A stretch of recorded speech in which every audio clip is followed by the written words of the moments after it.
Good morning. Hello, friends.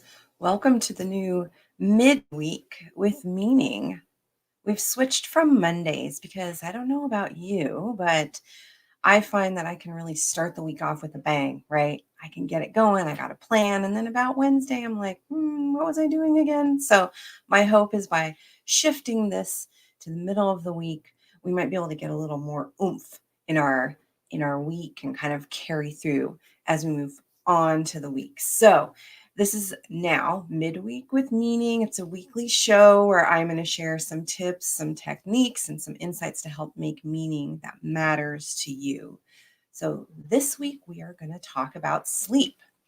Please let me know if you're watching, if you're hearing me okay, if I need to adjust the volume in any way. So, thumbs up. Also, if you're watching on StreamYard or on Facebook, please give StreamYard permission to let me see who you are when you comment. And if you're watching on another platform, please just put comments in. Let me know. You guys can ask questions during the live, and it really helps me to craft this just for you. I got a thumbs up, so something must be working great. So, hey, I have some questions for you. Do you, first question, live in an area that recognizes daylight savings time? So I do. I live in Seattle and in Washington State. We are currently in daylight savings time. Next question. Do you struggle when it's time to spring forward? Do you have that it seems like shifting our clock an hour should not matter that much, but it can so much really affect us.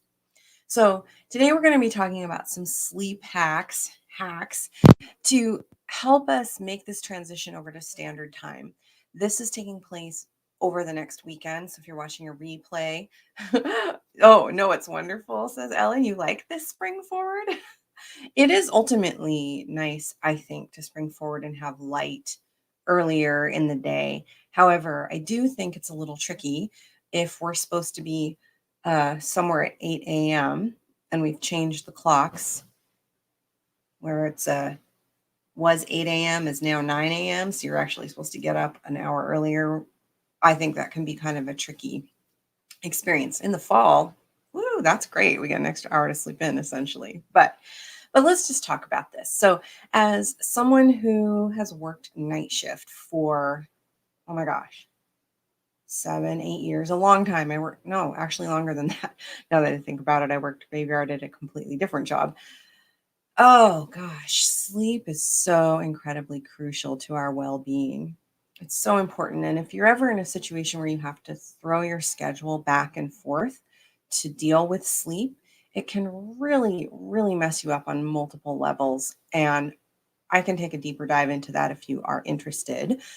But for the most part, I want to talk about how to navigate this upcoming time change and just some steps you can take to help you get through it really gracefully in a way that feels good for you.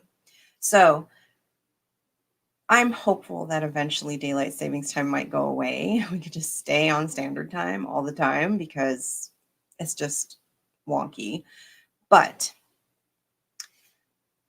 there are some roots that you can look up about why we've done this, or maybe it had more to do with environments where young people were helping with farming or harvesting or things like that. I think there's also some ideas around maybe safety about getting kids to school on buses in the dark and that kind of thing. But for the most part, I think this is something that will likely go the way of the dodo, I hope. I shouldn't say that. The poor dodo bird. What does that even mean? So, are you ready? Do you have your pen and paper, your little way that you take notes? Some of this may be review for you, some of this may be new information, but it's just a reminder. So, first of all, this starting today, it's time to start dialing in your sleep hygiene, meaning it's time to get really certain about bedtime routine, about what you need to do to help your body quiet and prepare for sleep. So oftentimes that means minimal screen time, using blue blockers, getting your body, your core temperature to cool down, making sure that you are really allowing yourself to settle into that space. Next, you need to start adjusting your sleep wake cycle. There's a whole science of sleep hormones and the things that help us to wake up and fall asleep. But rather than shifting for a whole clock shift, starting tonight, if you start going to bed just a tiny bit earlier and waking up just a tiny bit earlier in the morning, that's going to start helping make that transition over. Starting on technically Monday, it's going to likely be the day for many of you that's really challenging. So even if it's just a small amount, it might be a little harder, but it's a lot easier than shifting your body a whole hour one way or the other. So the next thing that's important to consider is that you're going to want to start being aware about where you're stopping your caffeine intake during the day. Remember that you're shifting next week an hour. So briefly, coffee and other elements, caffeine, inhibit a receptor for adenosine. Adenosine is a hormone which builds during the day and contributes to sleep pressure, helps us to fall asleep at night. So if you can, let's start completing the caffeine earlier in the day so that you're able to let that sleep pressure build up a little bit more into the evening. And of course, if you can limit your naps or deep rest, if you can, if you take day sleeping times over the next little bit, it's going to sleep gets rid of adenosine, so it lowers your sleep pressure. We want to make sure that you're able to use that adenosine to its maximum effect. So see if you can avoid doing some of that activity. Also, start kind of bumping up your early day movement. This is crucial because this is going to help stimulate your body into its wakeful state.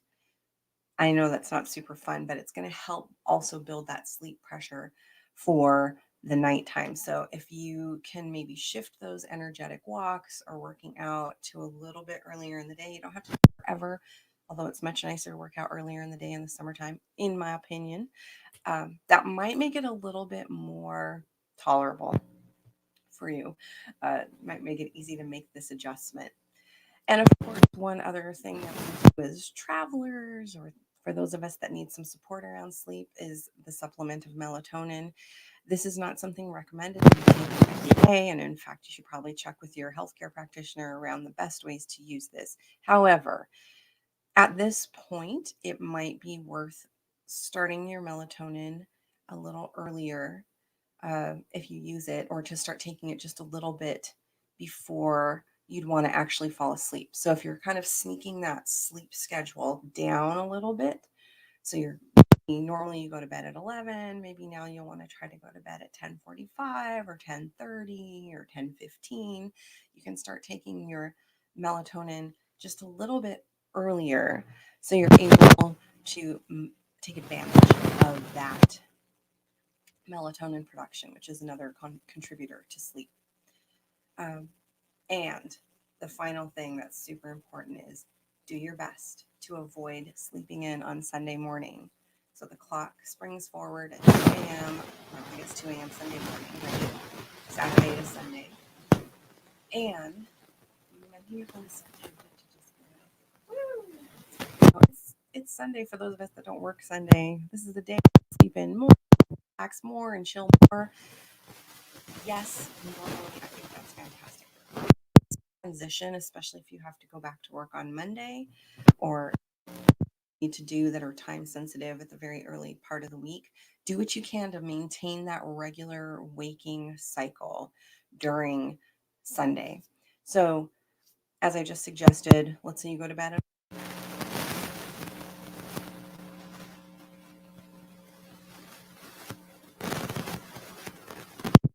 10. When time change happens, you're actually going to bed at 11 again. Make sure that you're shifting that wake a little bit, waking up a little bit earlier. So I know that doesn't sound super fun, and you can do this. It's going to be really simple. And I'm a huge proponent of doing things gently and safely, subtly. So let's, instead of just like forcing yourself to get through this change and be groggy for a couple days after the time change, let's prep for it. Give ourselves a little bit of gentleness as we transition through this time change. So if there's any questions, please post them in the chat, or if you're watching live, you can ask questions now, or if you are watching a replay, please put a comment in and I'll do my best to get back to them. What are some other things I would like to share around this? I have a couple questions for you, for those that are watching live or replay. I create this content for you, and I would love to know a little bit more about what's important for you. What would you like to know more about? Where do you need a deeper dive? What's interesting to you? Because this is all about you, friends. I'm doing this for you. Next, I would like to draw a little sleep card for the week. I'd like to draw us a card from the lovely Spirit Animal Oracle. Because it's my favorite. So I'm happy to.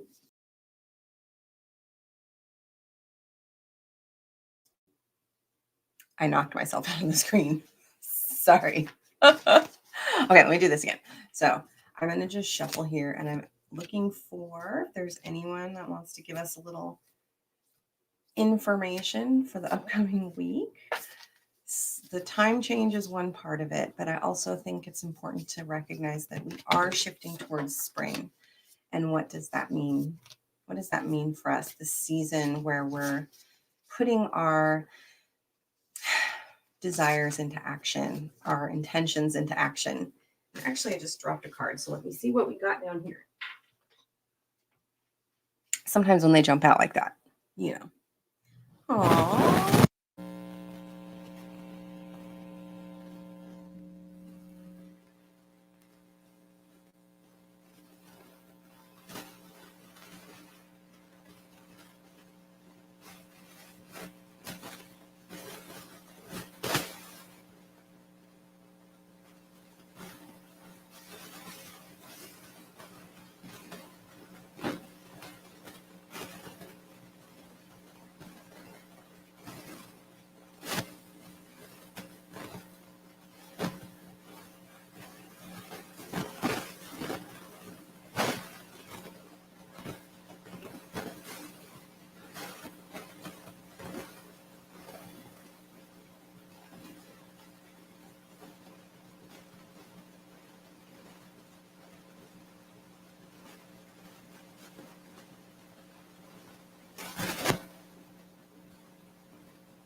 Is this better?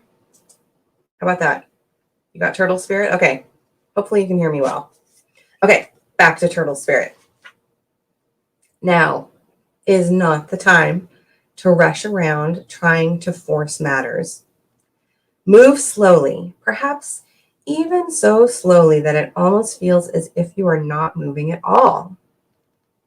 This may be a time to crawl before walking, taking your time to align to turtle spirit's place.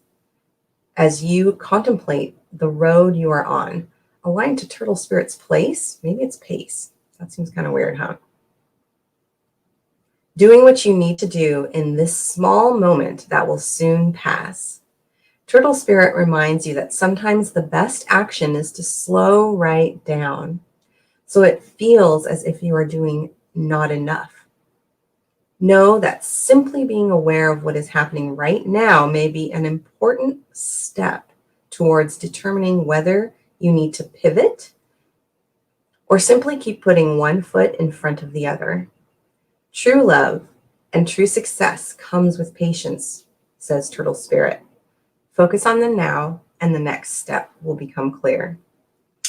This seems really perfect for the theme of this week, not only in regards to allowing ourselves to nourish our bodies by taking care of our sleep and allowing us to slide through this transition of the time change, but also for the upcoming Disrupt the Disruptor workshop that we're starting next week. So if you're watching and you haven't registered yet, I will put the link in the comments so you can register for this workshop. We've done it before and it's really helpful for people. One of the key parts of disrupting the disruptor is slowing down so that we can get really aware of where our thoughts are and what the voice is that inhibits us from taking those either small steps or pivoting in the direction that we need to head. So that starts Monday the 15th.